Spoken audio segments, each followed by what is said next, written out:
You may now eat the tree of life. The students will serve. What are these? Oh, these are dragonflies. Oh, dragonflies, okay.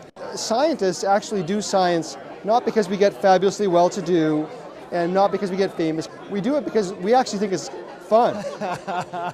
Don't be fooled. Though Professor Jeff McKinnon likes to have fun with his work, he takes it very seriously. I'm interested in, big questions about why we are how we are, where we came from.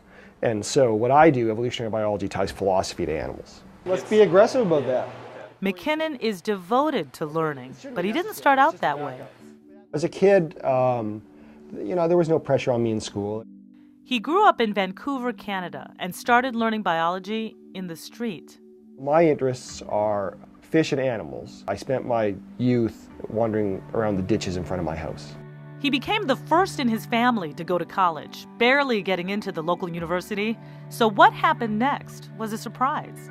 It turned out I could get actually quite good grades. Then at some point, somebody explained to me that if you get high enough grades, everything else will be paid for. And so then I really got serious about it. He got scholarships along the way and ended up with a PhD from Harvard. What schools are you thinking of these days? Like his advisor, Kenny Formby is the first from his family to attend college.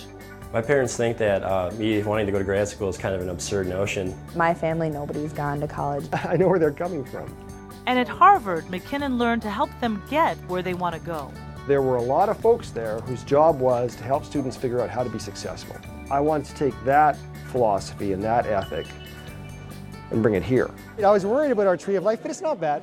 As director of undergraduate research at UW-Whitewater, McKinnon wants to get students excited about research. So there's going to be this mutually reinforcing process where the students are getting fired up, it's inspiring the faculty, and everybody's moving forward. The adults should get some Artemia, some of the live Artemia.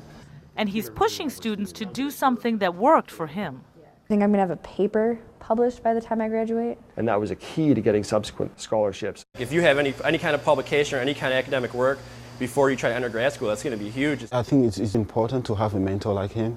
McKinnon has been at UW-Whitewater for more than a decade, despite opportunities to work at private schools. I wouldn't feel as connected to that group of students.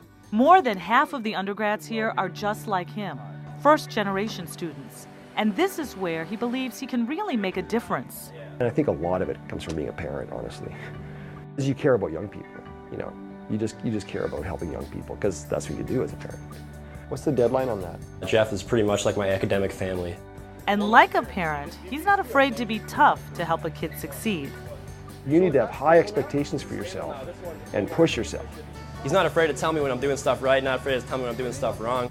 And sometimes that's uncomfortable, but that's necessary. Academically, I'll say he watches over me. I think it's going to help me a lot. I'll sometimes see students telling me, well, I'm doing the best I can. So I said, that is not the best you can do.